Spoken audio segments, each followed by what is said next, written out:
oposisyon ng himpilang ito.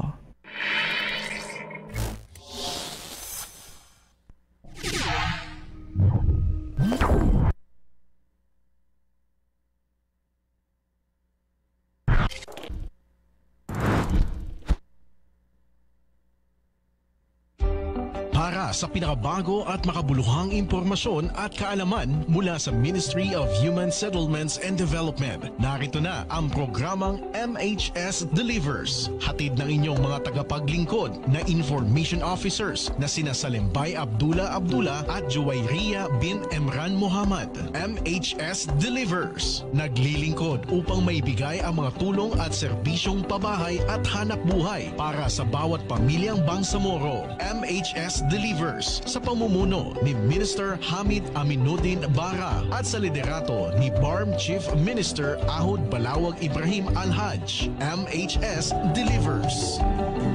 MHS Delivers. A'udzu billahi minash shaitanir rajim. Bismillahirrahmanirrahim. Subhanaka la ilma lana illa ma 'allamtana innaka antal alimul hakim. Glory be to you, Allah subhanahu wa ta'ala. We have no knowledge except what you have taught us. Verily, it is you, the all-knower, the all-wise. Assalamualaikum warahmatullahi wabarakatuh. Isa ho ang napakaganda, napakasaya, mapagpala at makatahanang umaga ho sa ating lahat. At welcome once again sa ating programang MHS Delivers. Ito ho ang programa sa radyo na hatid sa inyo ng Ministry of Human Settlements and Development, ang tinaguriang housing arm ng Bangsamoro Autonomous Region in Muslim Mindanao o ng BARM. Again, ngayon po ay araw ng Huwebes at tuwing ganitong araw tayo po ay nagkakasama-sama sa Himpapawid para sa ating napakahalagang pamamahagi ng mga impormasyon na dapat malaman ng ating kapwa Bangsamoro, ng ating kapwa Pilipino, at kung sino man po ang dapat na makaalam ng latest updates mula sa MHSD. Ngayon po ay ika-24 sa buwan ng Oktubre taong 2024 at ika-21 sa buwan ng Rabiul Thani o Rabiul Akhir 1446 sa ating Hijri calendar. At ito na ho ang 192nd episode ng ating programang MHS Delivers. At ngayong araw na ito, napakasaya ng aming mga damdamin sapagkat po ng Asia Pacific Shelter and Settlements Forum o APSSF 2024 na ginanap sa Manila, dito ho sa Pilipinas. Ito ho ang kauna-unahang pagkakataon na ang bansang Pilipinas ang nag-host ng kahalagang forum na ito at co-organizers po ang Department of Human Settlements and Urban Development o DHSUD at ang Ministry of Human Settlements and Development o MHSD, katuwang ang CRS o Catholic Relief Services, Caritas Manila, iba pa hong mga napakahalagang ahensya, maging funding agencies, donor agencies, development partners, private partners ho para sa development ng shelter and settlements sa buong Pilipinas at sa buong Asia Pacific. At ang update po niyan ay aming ibibigay sa inyo sa next episode natin, inshallah. Okay, at ngayong araw na ito, tayo ho ay live na live pa rin sa ating Facebook page, ang Ministry of Human Settlements and Development BARM, at live din po tayo na pakikinggan sa DXMS Radio Bida 882 kHz sa inyong mga pihitan at sa Facebook page ng DXMS Radio Bida, Cotabato City. Saan man ho kayo pinaka-komportable, nasamahan kami sa ating isang oras sa pamamahayag, kayo po ay aming iniimbitahan. Sana ho ay huwag kayo bumitaw hanggang matapos ang ating programa. At syempre ngayong araw na ito, kapiling pa rin natin ang ating napaka-aktibo, walang kapagurang mga kabalay at kapwa homecaster. Unahin natin, hindi ko alam kung bandang kaliwa ba ito, bandang kanan, pero nasa harap ko na eh. Unahin natin, dahil ang ating episode ngayon ay kahit na ho ayaw kong sabihin, pero ito ho ay live na live tayo sa Manila. Okay? Para sa ating episode ngayon, ngayong araw na ito. At yan po, nagsasalita na ang ating mga kabalay. Unahin ko muna ang ating kabalay na si Ria. Nababati na sa inyo. Kabalay na Ria. Assalamualaikum. Good morning. Waalaikumsalam warahmatullahi ta'ala wabarakatuh. Isang makatahanang umaga po sa ating mga kabalay na nakikinig sa radyo at nanonood ng ating live stream. Ako po ang inyong lingkod pang Samoro, Juwayria bint Emran Muhammad. Ayan ang masaya pa rin, maghili pa rin pagbati mula sa ating kabalay na si Ria para sa araw na ito. At mula sa kaniyang panig, panig na yan ha, mula sa kaniyang kinalalagyan, tayo naman po ay babatiin ang ating kabalay at kapwa homecaster rin na walang iba kung hindi si kabalay na Hamsi. Good morning, assalamualaikum kabalay na Hamsi. Waalaikumsalam warahmatullahi wabarakatuh, Ma'am Salet, kabalay na at magandang umaga rin po sa kabalay na pa rin tumatangkilik sa programang First. Narito na bagong audio naming program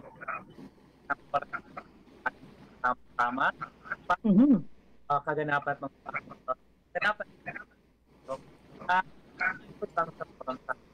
sige. At yan ho ang pagbati naman na napakagili mula sa ating kabalay at kapwa homecaster na si Hamsi. At dahil nakabati na ho lahat ang ating mga kabalay rito na ating kapiling sa ating episode ngayong araw na ito, tayo ay magbabalik para sa ating balitaan, pagkaraan lamang ng ating napaka-importanting paalala patungkol ho sa ating housing loan program o mga projects dito sa MHSD para ho sa ating mga pamilyang Bangsamoro na hindi pa kaya patayo ng kanilang bahay, subalit kayang magkaroon ng bahay in installment basis. Ayan, this is in partnership with the Pag-ibig Fund. Ating panoorin.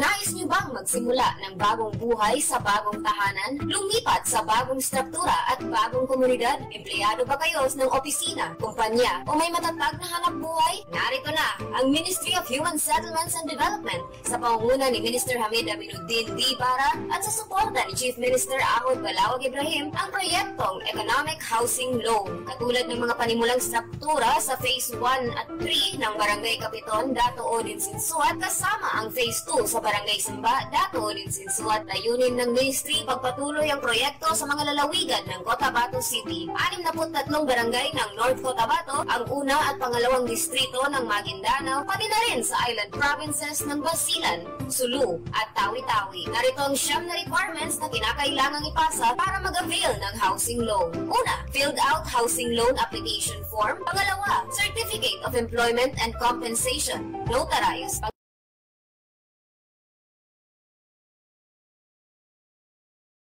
Magpasa ng separation papers. At kung balo naman, kailangan magpasa ng death certificate of spouse. Pang-apat, payroll o payslip. Pang-lima, proof of billing. Pang-anim, 2 piraso ng 1x1 ID picture. Pang-pito, photocopies ng 2 valid IDs with 3 specimen signature. Kung may asawa, parehong 2 kopya ng IDs na may 3 signatures bawat kopya. Pang-walo, authorization letter na nagpapahintulot sa Pag-ibig Fund na imbestigahan ang beneficiary. At ang huli, pang-siyam, membership status verification slip. Para sa pagpasa ng mga requirements o para sa mga karagdagang impormasyon, maaari kayo mag-chat sa Ministry of Human Settlements and Development, BARM Facebook page o makipag-ugnayan sa opisina ng Ministry of Human Settlements and Development sa MHSD Regional Office, Bangsamoro Government Center, Rosary Heights 7, Cotabato City.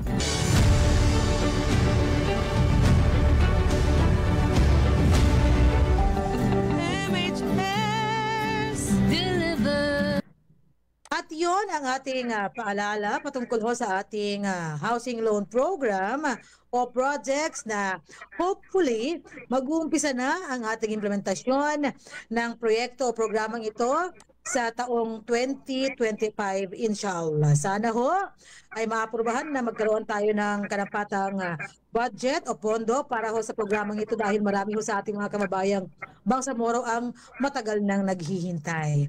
At ngayon po tayo ay tutungo na sa ating balitaan ngayong araw, October 24, 2024. Maganda no? 2024 at ika-21 sa buwan ng Rabiul Akhir 1446 for our 192nd episode ng ating programang MHS Delivers. At ang ating headlines ngayong araw, kauna-unahang pabahay ipatatayo na sa Kapalawan SGA matapos maisagawa ng MHSD ang groundbreaking ceremony. Ikalawa sa ating headlines, MHSD nakipagpulong sa CEO ng Al-Amana Islamic Bank, sinaliksik ang posibleng partnership para sa Islamic finance sa mga proyektong pabahay. At ang huli at ikatlo sa ating mga headlines, mga empleyado ng MHSD pinatatag ang kaalaman sa sustainable housing sa oryentasyon ng BFP sa pag-iwas sa sunog. Sa detalye ng ating unang balita, kauna-unahang pabahay ipatatayo na sa Kapalawan SGA matapos maisagawa ng MHSD ang groundbreaking ceremony. Narito si Kabalay Nari. 25 unit ng pabahay ang may patatayo na sa unang pagkakataon upang magbigay ng mga tahanan sa mga pamilya sa makasaysayang barangay ng Kibayaw sa bayan ng Carmen. Ngayon ay Kapalawan sa ilalim ng Special Geographic Area o SGA ng BARM. Pagkatapos isagawa ng Ministry of Human Settlements and Development ang housing arm ng BARM, ang groundbreaking ceremony ng Resettlement Housing Project noong ika-17 ng Oktubre 2024. Pinondohan sa ilalim ng General Appropriation Act of the Bangsamoro, GAAB 2024, ang proyekto. Ayon kay Bangsamoro Director General Esmael W. Ibrahim, ay sumasalamin sa misyon ng MHSD na pauwiin ang mga nawalan ng tirahan, lalo na ang mga biktima ng kaguluhan, kalamidad at mga nawalan ng kanilang mga tahanan dahil sa anumang kadahilanang hindi nila kontrolado.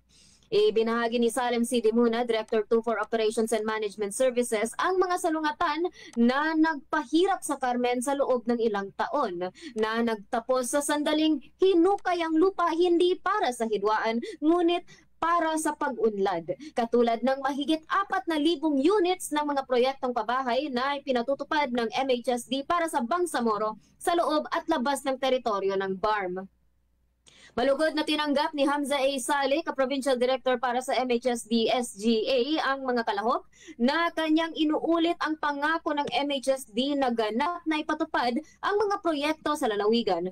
Binigyang diin niya ang kapayapaan at kaayusan bilang katatagan na kailangan ng mga tao sa pagtatayo ng kanilang mga tahanan upang sila ay mabuhay ng walang takot na mawasak ng kalamidad ang kanilang mga bahay. Ang mga kinatawan naman ni Honorable Muhammad Kelly Hugh Antao, miyembro ng Parliament, Butch P. Malang, SGA Development Authority Administrator, Honorable Norman Kadi Inalang, OIC Mayor ng Kapalawan, Honorable Abdul Latif S. Kadingilan, Kibayaw Barangay Chairperson at Malagueña Construction, ay nagbahagi ng mga mensaheng puno ng pasasalamat sa MHSD at sa gobyerno ng BARM sa pagbibigay ng naturang pabahay sa rehiyon na naglalarawan sa mga tahanan bilang mga sentral na lokasyon kung saan ligtas na matitipon-tipon ang mga pamilya. Sumaksi rin sa makabuluhang kaganapan ng mga division chiefs, section heads, engineers at iba pang pangunahing kawani mula sa MHSD, documenters mula sa Bangsamoro Information Office at mga residente ng Kibayaw. Ang aktibidad ay isa sa mga highlight ng pagdiriwang ng MHSD ng National Shelter Month ngayong Oktubre 2024. Ako po ang inyong lingkod Bangsamoro, Juairia Bintamran Muhammad, magbabalik. Maraming salamat, Kabalay Nari, sa detalye ng ating unang balita. Samantala, MHSD nagipagpulong sa CEO ng Al-Amana Islamic Bank, sinaliksik ang posibleng partnership para sa Islamic finance sa mga proyektong pabahay. Isang pagkat sa Ministry of Human Settlements and Development ang housing arm ng BARM sa pangunguna ni Director General Ismail Ibrahim ang malugod na tumanggap na pinakamataas na opisyal ng Al-Amana Islamic Bank at inalam ang posibleng partnership sa pamamagitan ng pulong na ginanap sa conference room ng MHSD Regional Office, Bangsamoro Government Center, Cotabato City noong Oktubre 16 taong kasalukuyan. Pinangunahan ni Director General Ismail Ibrahim at Chief Executive Officer Amil Bahar Amilasan Jr. ang mga talakayan na ipinakilala ang mandato at mga serbisyo ng MHSD at Al-Amana Bank. Ang Al-Amana Islamic Investment Bank of the Philippines o AAIIBP ay isang universal na bangko na otorisadong magsagawa at magbigay ng Islamic banking, financing at mga serbisyo sa pamumuhunan alinsunod sa RA 6848 o mas kilala bilang Charter ng Al-Amana Islamic Bank of the Philippines ng 1990. Noong 2008, ang AAIBP ay naging subsidiary ng Development Bank of the Philippines na nagmamay-ari ng 99.9% ng capital stock nito na nagpakilala sa kasalukuyang logo at tag name nitong Amana Islamic Bank.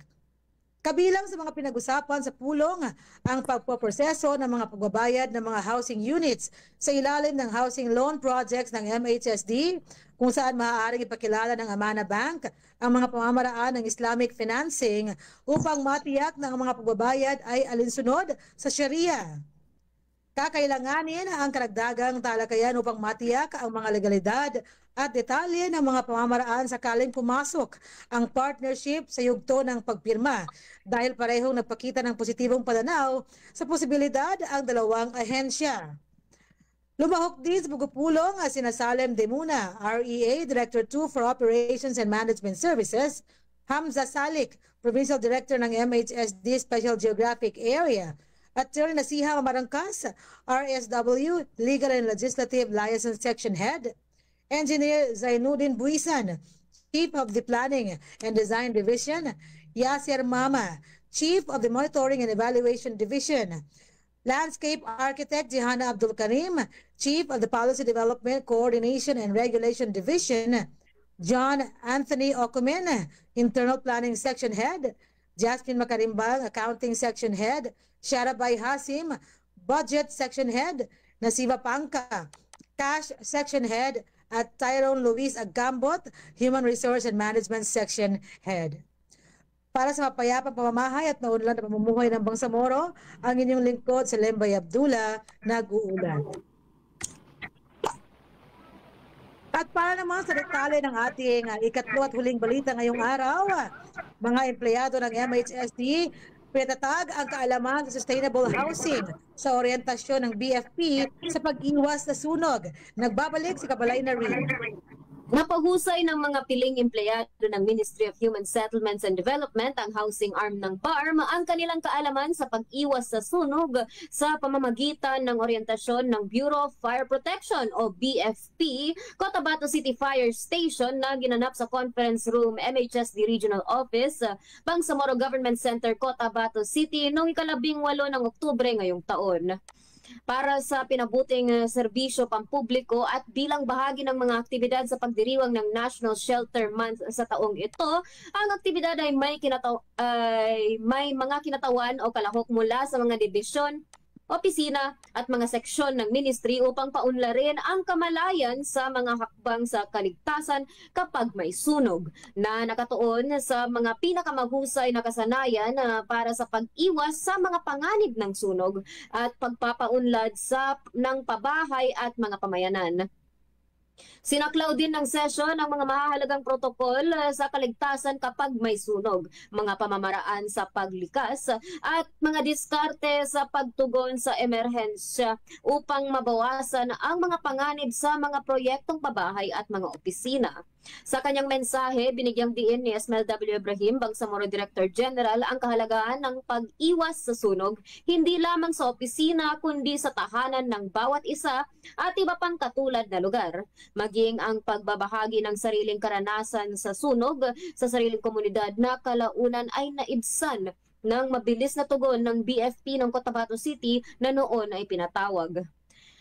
Sinabi ni Salem C. Dimuna, Director 2 for Operations and Management, na ang mga natutunan mula sa orientasyon ay hindi lamang para sa pagsunod, ngunit talagang isang pangkalahatang pangangailangan sa pang-araw-araw na buhay ng bawat isa.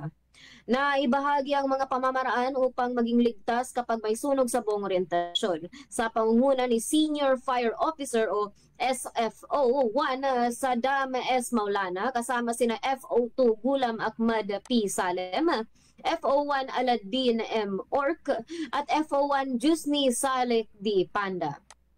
Namigay ang BFP ng mga brochure na naglalaman ng fire safety tips at sinagot ang ilang mga katanungan mula sa mga empleyado ng MHSD na binigyang diin ang mga hakbang kapag nasaksihan ang sunog, tulad ng agarang pagtawag sa BFP sa pamamagitan ng mga hotline number nito na 0966-166-3427 para sa Globe o 064-552-1785 para sa landline kaysa mag-live umano sa social media. Para sa mapayapang pamay at maunlad na pamumuhay, ako po ang iyong lingkod Bangsamoro, Juwayria bint Emran Muhammad, nag-uulat. Mga biktima ng hidwaan, kalupitan, kalamidad, mga internally displaced persons o IDPs, mujahideen at kanilang pamilya, at indigenous people. Sila ang mga beneficiary ng resettlement housing projects na libreng makakabenepisyo ng mga nangangailangang benepisyaryo sa pamamagitan ng Ministry of Human Settlements and Development. Sa ilalim ng Bangsamoro Appropriations Act 2021, tututukan ng MHSD ang pangangailangan sa mga pabahay ng mga nangangailangan pero walang kaya.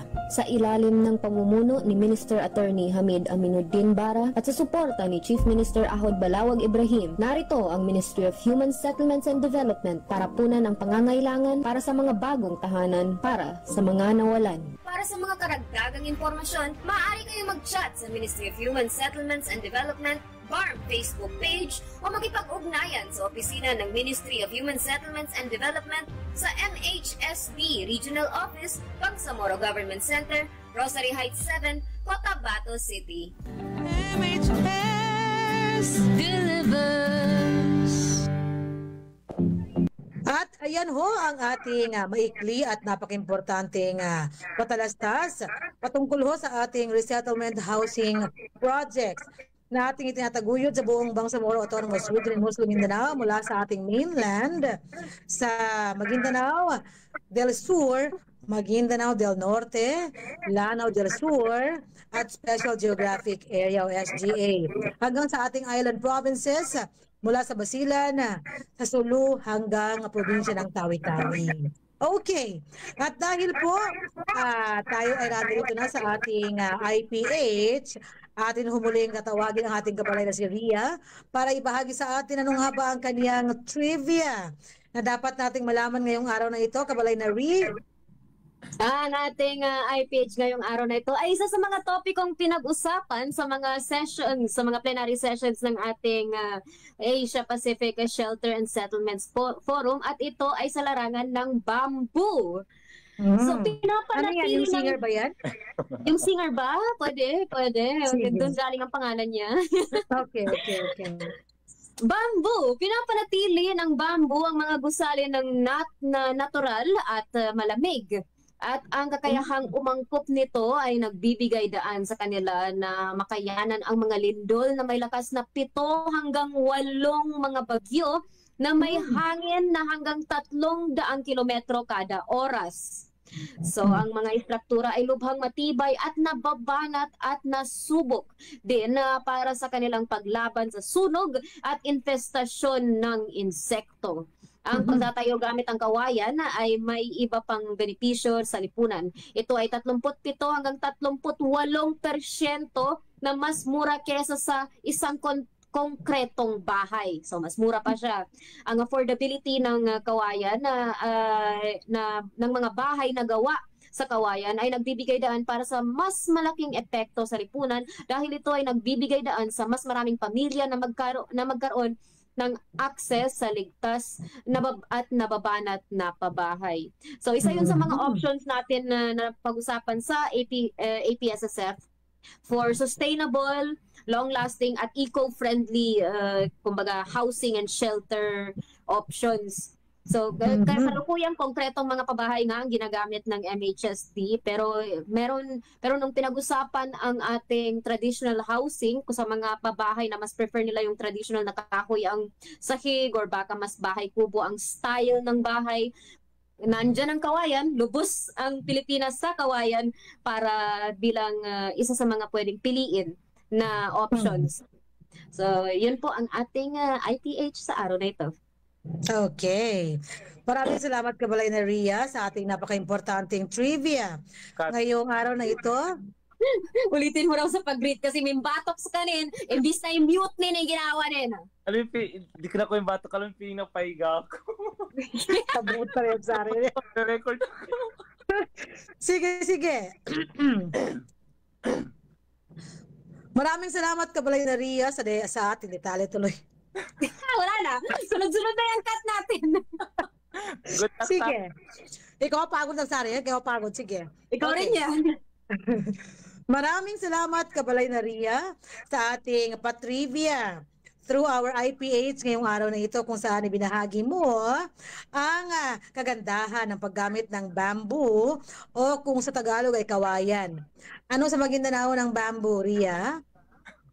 Alam nyo yung munisipyo sa SGA, tawag sa kanya Pigkawayan. Iba yun. Iba ba yun? Akala ko yun. Dahil may kawayan lang, yun ang Tagalog niya. Doon actually galing ang pangalan niya. May pa-press pa ako magpasagot? Hindi yun kasama sa KKK. Alam niya yan. Sige, Sari, ano ang Maguindanao ng kawayan? Tamlang? Yeah, that's right. Tama lang. Ibang mulaan lang to sayaw or na kumanya sila. Hindi, hinahamba. Anong klaseng sayaw yun? Siguro yan ang movie. Chinese ba yun?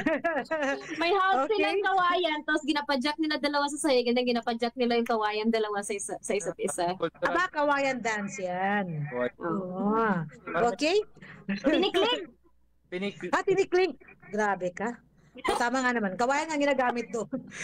Ang naalala ko, maliit na kawayan. O sige, at dahil po dyan, ating nalaman na napaka-eco-friendly ng paggamit ng kawayan bilang materyales sa paggawa ng ating mga bahay. At yan po ay readily available sa ating mga komunidad sa ngayon. Kaya dapat ho ay i-preserve natin yung ating mga kawayan. Actually, sabi nga nila kung aking naaalala pa, ang pinakamatibay na kawayan ay naroroon sa China.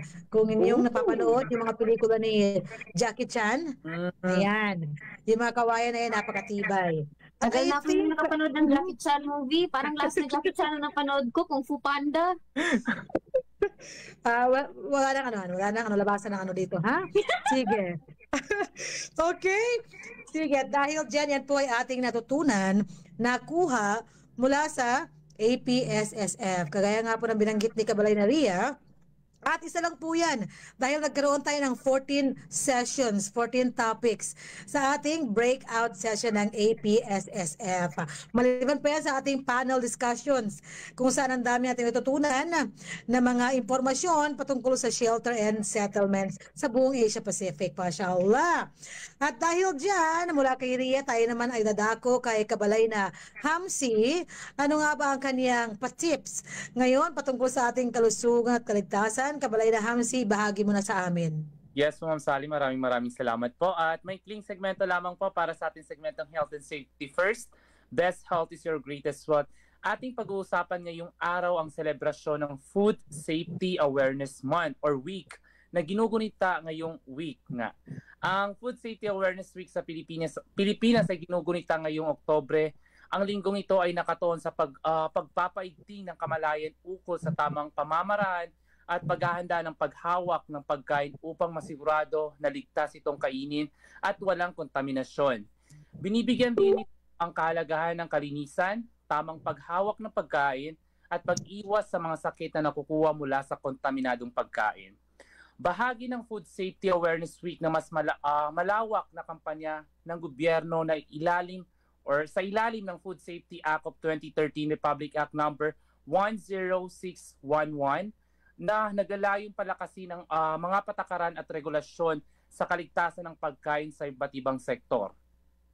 Para makisa sa Food Safety Awareness Week, mahalaga ang malaman natin itong mga sumusunod or akbang para tayo makaiwas sa kontaminadong pagkain. Una, panatilihin ang kalinisan, hugasan ng kamay at linisin ang mga kagamitan bago maghanda ng pagkain. Pangalawa, iwalay ang ilaw sa lutong pagkain. Gumamit or mag-ipag-iwalay ang lutong pagkain at sa ilaw na pagkain at para tayo din ay makaiwas sa mga kontaminado or mga germs sa mga nananggagaling sa mga hindi lutong pagkain. Pangatlo, lutuin ng mabuti ang pagkain. Siguraduhin na sapat ang luto ng karne or iba pang pagkain bago natin ito kainin.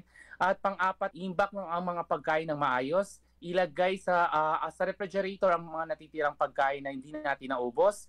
Panglima, bumili mula sa ligtas na pinagmulan or ito na yung bumili tayo sa mga malilinis na tindahan na alam natin walang kontaminadong germs or kontaminadong yung binibili nating mga pagkain. Pang-anim, maging mapanuri sa pagkain sa labas. Siguraduhin malinis ang ating mga kinakain sa labas. Pang-pito at ang panguli ay sumali sa mga aktibidad or seminar, makilahok sa mga food safety events para sa dagdag kaalaman. At ibahagi ito sa ating mga kakilala or kaibigan para tayo ay makatulong at tayo ay makasali sa selebrasyon ng Food Safety Awareness Week. Ang hakbang na ito ay makakatulong upang masiguro ang kaligtasan ng pagkain at maiwasan ang food contamination. At yan po ang ating maikling segmento, Health and Safety First.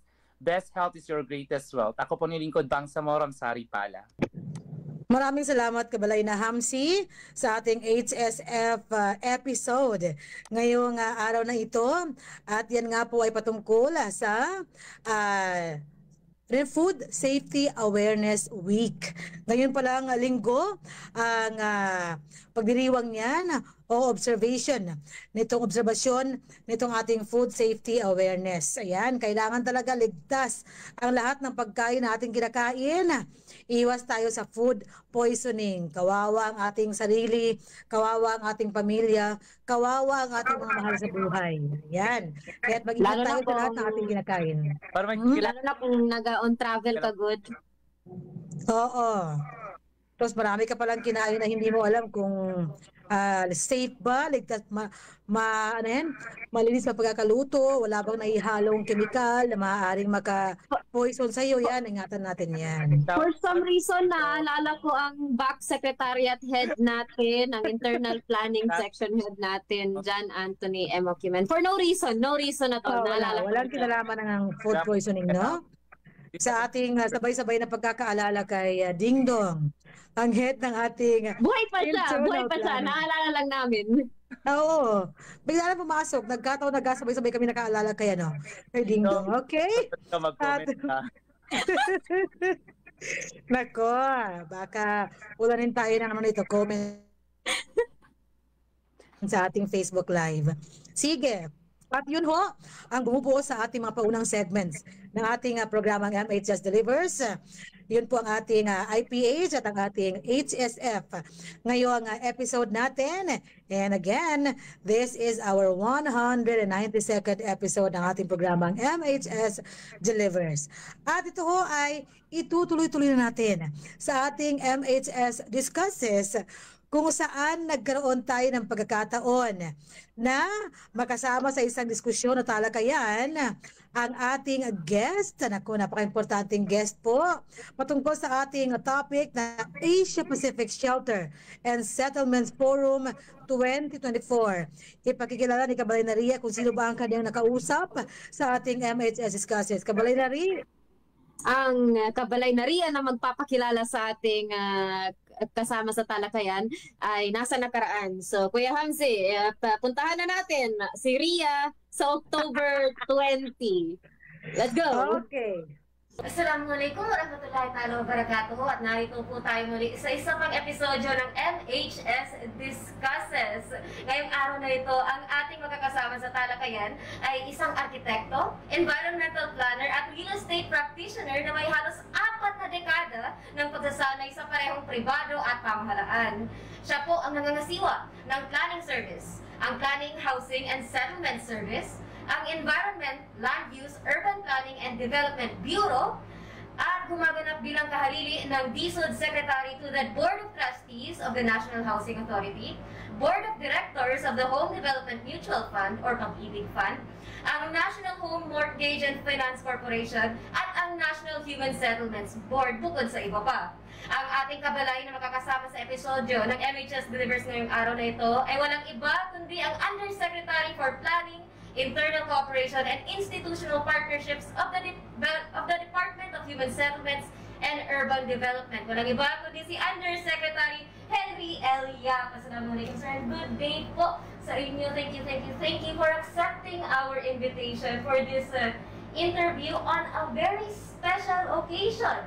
We will be discussing the Asia Pacific Shelter and Settlements Forum. Now, just to clear the air, how are you? Okay, thank you. Thank you for inviting me. And thank you also for our viewers and listeners. Good day to everyone. Good day. We're very happy today to be sharing with you the developments that will be happening in the next 3 days. As you know, the Philippine government, with the Department of Human Settlements and Urban Development, together with our counterpart, the Ministry of Human Settlements and Development from BARN, are co-hosting this international event. This event has been here for almost 10 years and are normally hosted by different countries. We're very fortunate that we are able to do it this year with your cooperation, and we look forward to being able to service our stakeholders.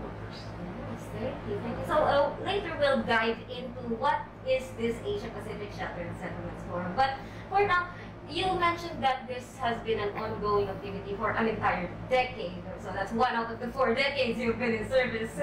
For that decade, how was the Philippines and DSUD chosen to host this Asia Pacific Shelter and Settlements Forum for this year? Okay, the APSSF actually has been rotating from in and among the different countries, and this has been done for about a decade now.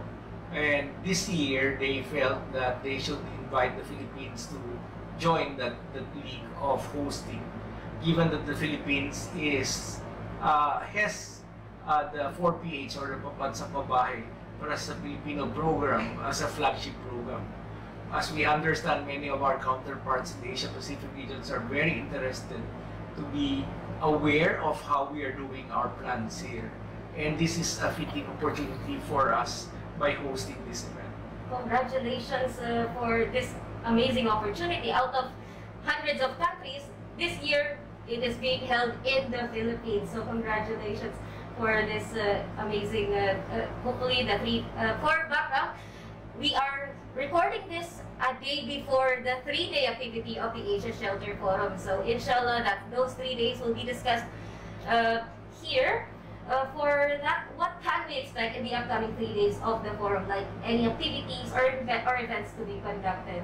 Okay, our first day have actually principally been reserved for the Philippines to showcase what it has done in the development.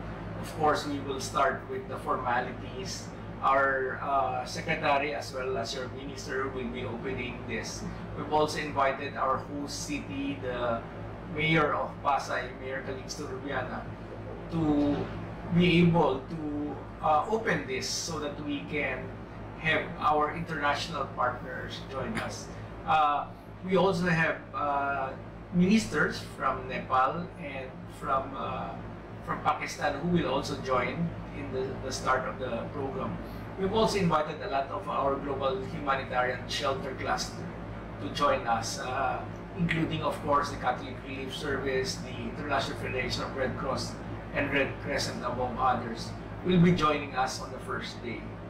Right after the formalities, we will dive into the different programs of government, the programs from the national government as well as the programs of BARN. We also will hear our counterparts from the Office of Civil Defense in how they are preparing for disaster risk reduction to be able to align with the different opportunities or requirements as far as risk reduction is concerned. As you know, the Global Shelter group has been very supportive, and it's very imperative that we have a good relationship between how we do it here and how they can help. On the second day, we expect a lot of our international participants to be sharing their expertise, their knowledge, their best practices. There will be a number of breakout sessions other than the plenaries, and these are intended to give all other countries also a glimpse of how many of our member states are doing their activities. On the third day, we will have the opportunity to share with them a project of the Philippine government, our 4PH, here within the city of Pasay, for them to see what we're doing and how we are making a holistic way of being able to provide housing, not only for the final housing, but also for the interim, as we try to adjust or recover from one element to the other. It sounds like a very intellectually charged 3 days to come for us in the past. So for the next 3 days, it sounds like a lot of sharing, a lot of opening up on how other countries do it and how we do it in the Philippines. And then on the third day, it's field work, it's actual ocular visits to actual projects being conducted. So that's a very full pack set of 3 days for all of us. Inshallah, we make it through without much problem. So with that, from these 3 days, what can we expect from the forum, from the outputs of the forum? Like, what may the constituents expect to come about after the conduct of the forum for this year? Okay, you already mentioned that there should be a technically packed conference, but for me, more than the technical aspect of this conference, for me it is the humanity side that I would want to push and to hope that will happen. You know, it is very seldom that many representatives from different countries get to see each other. Most of the time, the interaction is only through Zoom or online. And this face-to-face opportunity for many of the participants allow many to have that closer rapport with each other. It is said that when you have better relationship, things move faster and better. And while we would want to continue online activities, we cannot stop the benefits of having a face-to-face relationship. That rapport created by that opportunity will be more and will be lasting. And I believe that that is what I look forward to, most of all. It really is different from seeing something with your own eyes than seeing it through a screen. I agree. Yes, and we, with the understanding of different people talking to each other, they can share that there is this personal moments that they can do, which normally cannot be done during online meetings. And I hope we can capitalize on that. Many of our participants can capitalize on that opportunity. So from capitalizing on that opportunity, are we looking into like possible partnerships made through this forum? Yes, we already discussed prior to this actual holding some of the opportunities that can be benefited out of this. And while I don't want to reveal them ahead of time, as this will be the topic of discussion, I can say that most participants have actually volunteered and have moved forward to say that they are committed to sharing this with each other. I do hope that we will have the opportunity also not only to limit our interaction here, but also look forward to a fruitful interaction in the coming years. And this opportunity that we have created here in the Philippines, I believe, will also lead the Philippines in being able to be a prime mover in the Asia Pacific region. So Yusek has mentioned, both international and local partners will be participating in this forum. So, inshallah, we will see those partnerships blossom even more after the forum has been conducted. But for that, I believe we have discussed the meat of the and expectations for the forum. Would you like to share a statement or message to the viewers, ang ating mga kabalay na nakikinig sa radyo at nanonood ng live stream? Yeah, I actually would like to thank your team for giving us the opportunity.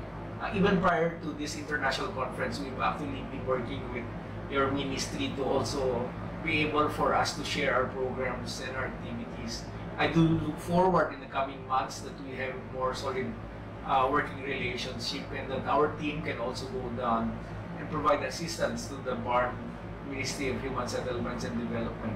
We really look forward to working together, and in God's time we will be able to achieve all of this. Inshallah, inshallah. So with that, thank you, Yusek, for your time, for your knowledge, for your sharing. And this has been our MHS Discusses segment, ang ating talakayan.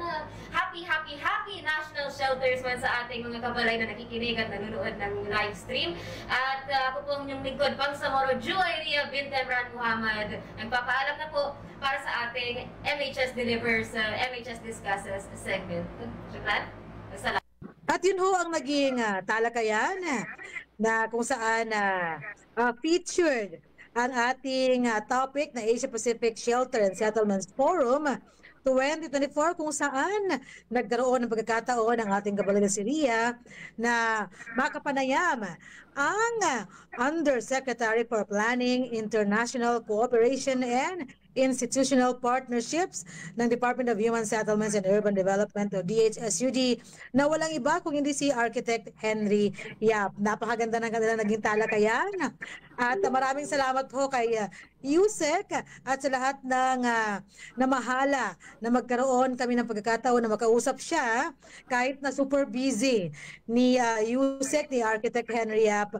Talaga pong pinagbigyan ang ating team na siya ho ay ating ma-interview.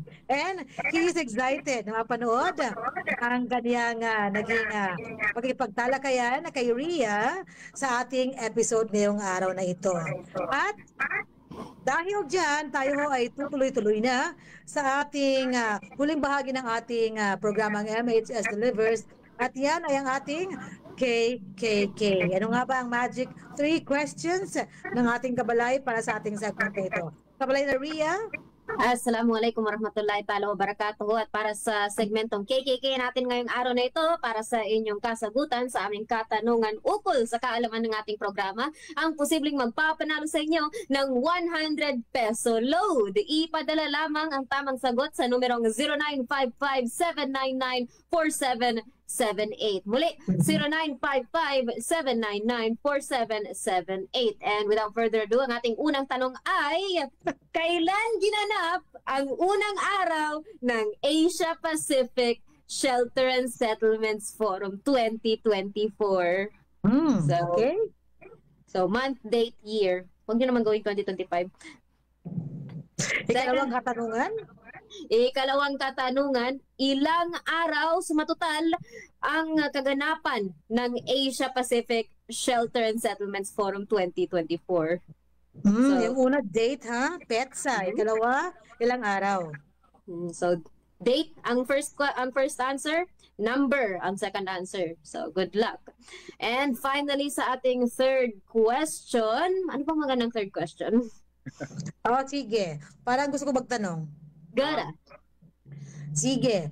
Sa ating pagdiriwang ng or sa ating pagsasagawa ng Asia Pacific Shelter and Settlements Forum, ano ang theme o tema ngayong taon?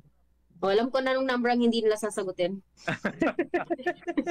Mahaba-haba ang kasagutan dyan. Okay, kabalik na rin. Ituloy mo na. Alright, ang first question, ano ang date, anong petsa ng unang araw ng APSSF? Second question, ilang araw total ang kaganapan ng APSSF? At ang third question, ano ang tema para sa APSSF ngayong taon. And without further ado, yung po ang ating segmentong KKK kung saan ang inyong kasagutan sa aming katanungan ukol sa kaalaman ng ating programang posibleng magpapanalo sa inyo ng 100 peso load. Ipadala lamang ang tamang sagot sa numerong 0955-799-4778. At dahil nasa Google Meet tayo, si Ate Sally lang ang makaka-outro. Sabay-sabay tayo. Hindi makaya ng audio. Kaya. Basta mag-cue in lang ako. Sige. May lag.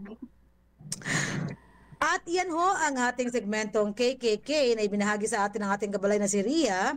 At ang ating tatlong katanungan na inyong sasagutin ang pinakagusto niyong tanong. Yun po ang ating mga proseso para manalo kayo ng TIG 100 peso load. Ayan. Okay, at tayo ho ay tapos na dahil dyan sa ating episode ngayong araw na ito. Again, this is our 192nd episode ng ating programang MHS Delivers. At tayo ho ay magpapaalam na sa ating episode ngayong araw na ito sa ngalan ng ating napakabait at napaka-supportive na minister sa MHSD, Attorney Hamid Aminuddin Bara. Ganon din po ang ating Deputy Minister Aldi Nasiri at ang ating Director General Esmail Ibrahim.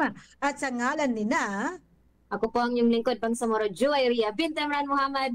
At ako po ang inyong lingkod pang Samoro, ating mga kasamaan. Sir Sir Al-Mansur S. Ma'am Chastity at ating staff, Sir Jeffrey, maraming salamat. Okay. At ito po ang inyong lingkod, Salembay Abdullah na palagi pa rin po ang nagpapaalala na gawin nating gabay sa bawat trabaho, sa bawat gawain natin, ang ating mga hashtag na 1, 2, 3, ready, go. Hashtag trabaho ko, ibada ko. Hashtag work with excellence and perfection. Hashtag our home, our dream. And hashtag building community, building Ummah. Wabillahi taufiq wal hidayah, with Allah comes all success and guidance. Kami ho ay nagpapaalam na sa ating episode ngayon at palagi pa rin bumabati sa inyo. Napakasaya namin ngayong araw na ito. At ang aming pagbati ay buong puso at talagang tumatago sa aming mga damdamin, sa aming saya sa araw na ito. Kami po ay bumabati pa rin sa inyo ng Assalamualaikum warahmatullahi wabarakatuh.